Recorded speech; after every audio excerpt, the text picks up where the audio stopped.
Assalamualaikum warahmatullahi wabarakatuh. Baik anak-anak, untuk materi IPS yang kedua, kita akan mempelajari tentang hubungan antara posisi geografis dan iklim.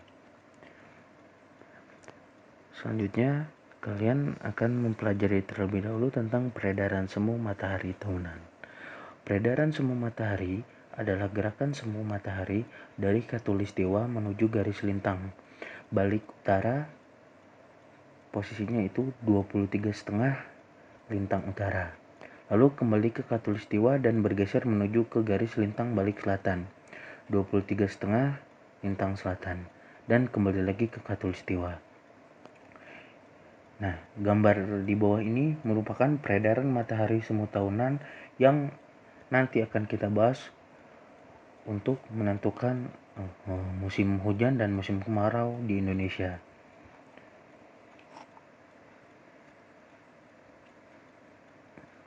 Selanjutnya, terbentuknya angin muson.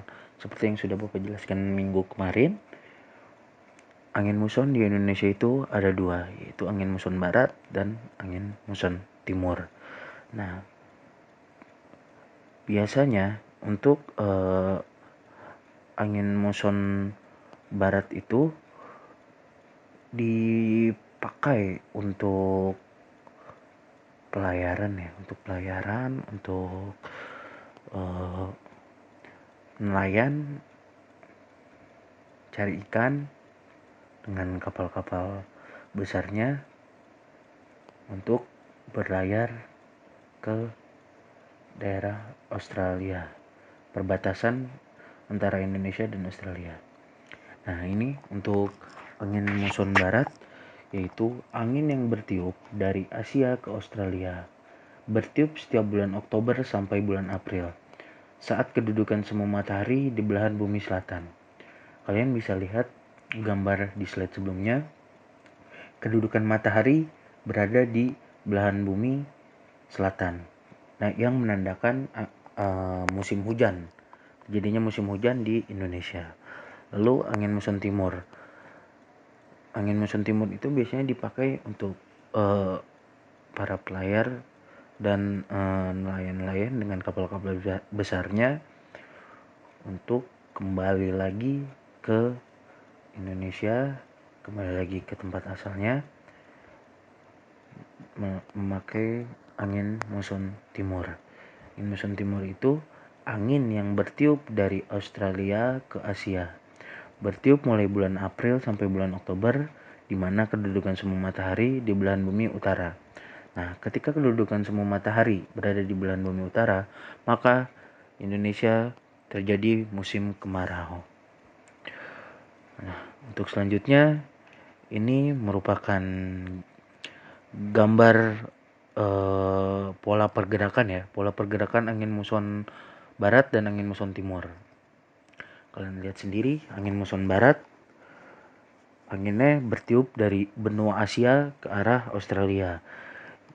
Ini biasanya dipakai untuk pelayaran juga, sehingga di angin muson barat itu para nelayan dan para pelayar yang menggunakan kapal besar itu bergerak ke arah Australia. Lalu pergerakan angin muson timur, kalian bisa lihat tanda panahnya, itu bergerak kembali dari benua Australia ke Asia. Ini membuat Indonesia mengalami musim kemarau tadi dan dimanfaatkan untuk para nelayan dan para pelayar kembali ke Indonesia. Selanjutnya, persebaran jenis tanah di Indonesia.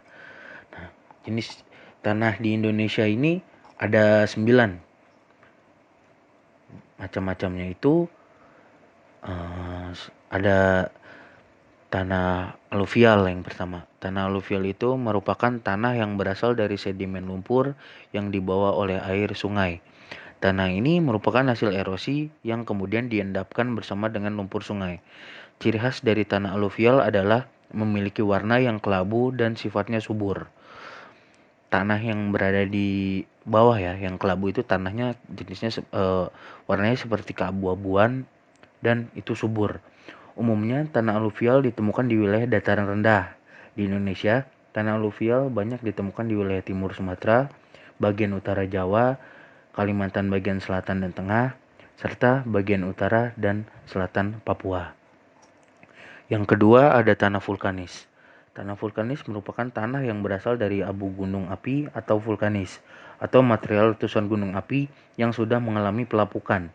Tanah vulkanis mengandung banyak unsur hara sehingga sifatnya sangat subur.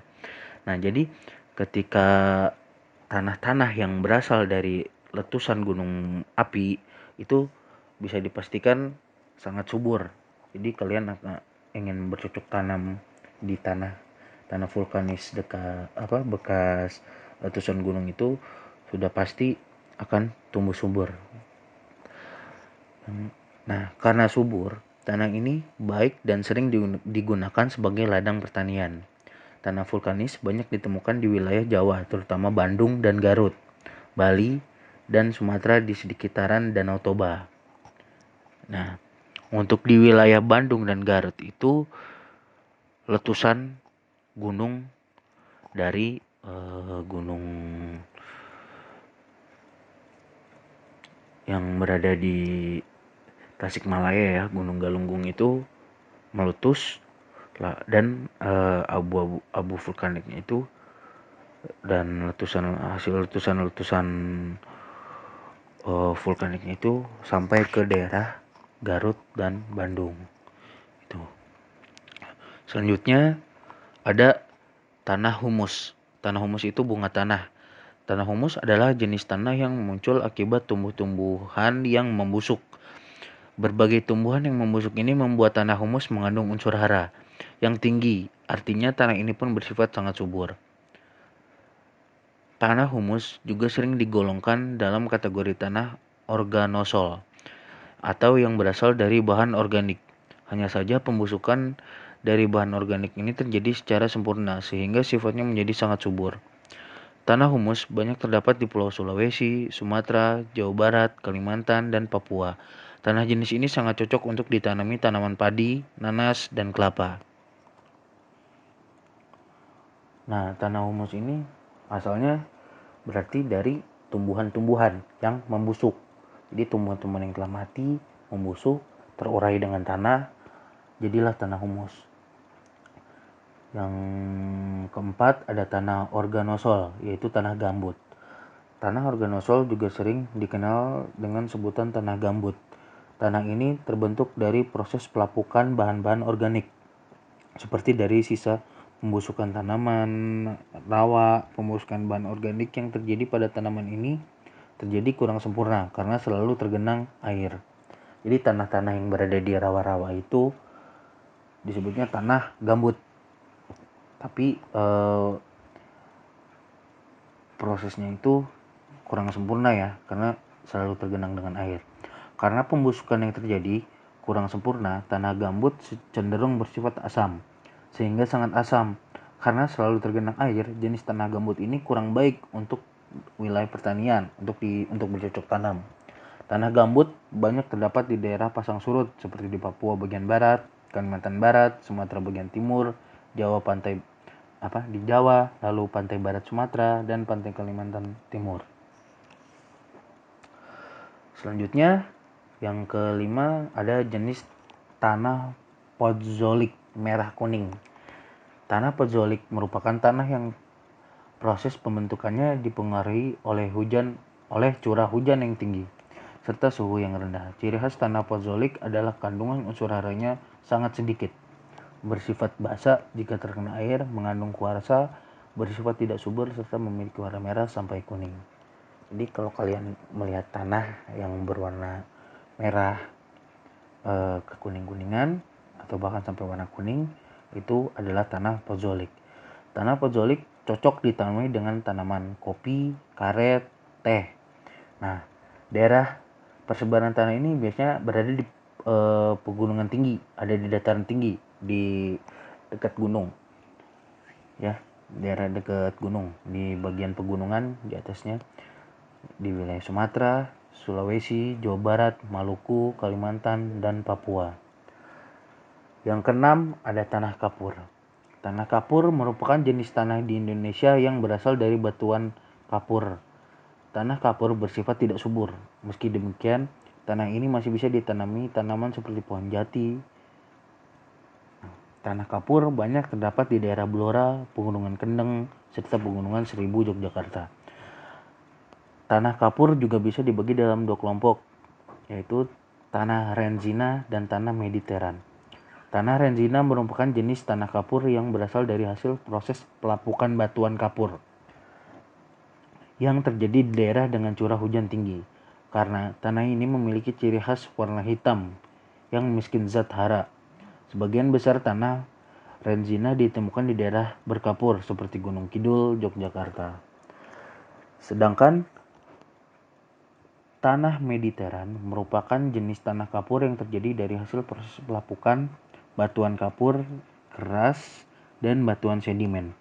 Warna tanah mediteran kemerahan seperti coklat dan memiliki sifat kurang subur. Meski kurang subur, tanah kapur mediteran masih cocok untuk ditanami tanaman jati, palawija, jambu mete, dan tembakau. Nah, tanah kapur itu jadi dari tanah hasil pelapukan batuan kapur ya. Itu jadi terjadinya tanah kapur, tapi tanah ini sangat miskin zat hara, tidak cocok untuk ditanami tanaman selain tadi selain pohon jati ya, selain tanaman jati. Jadi kalau bukan tanaman jati, sudah dipastikan ditanami di daerah tanah kapur itu tidak akan tumbuh. Selanjutnya yang ketujuh itu tanah pasir. Tanah pasir merupakan tanah yang hanya memiliki kadar air sangat sedikit dan sangat miskin unsur hara. Tanah pasir berasal dari batuan pasir yang telah melapuk.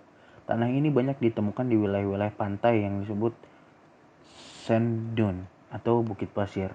Contoh tanah pasir yang ada di Indonesia ada di Pantai Parangkusumo, Yogyakarta. Nah, buat orang-orang Jogja nih, kan pasti kalian sering berlibur ke daerah Pantai Parangtritis, di daerah Pantai Parangkusumo. Jenis tanahnya itu merupakan tanah pasir. Jadi dari batuan-batuan pasir yang telah melapuk.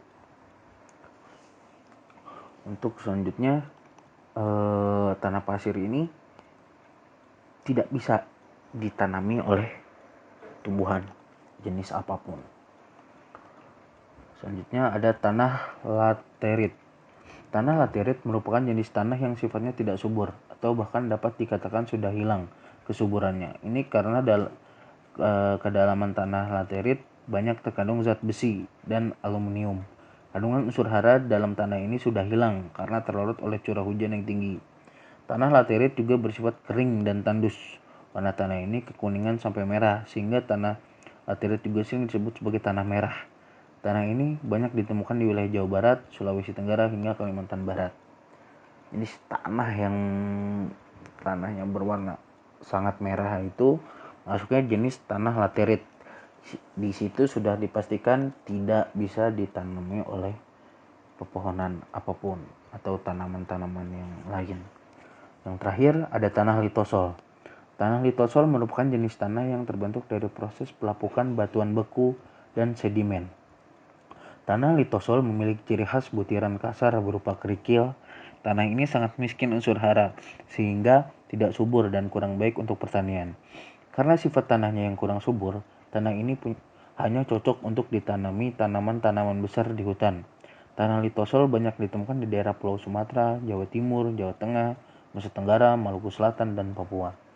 Nah, untuk di wilayah tanah-tanah litosol itu hanya bisa ditanami oleh pohon-pohon yang besar yang tingginya mencapai di atas 5 meter ke atas ya, kalau untuk tanah litosol.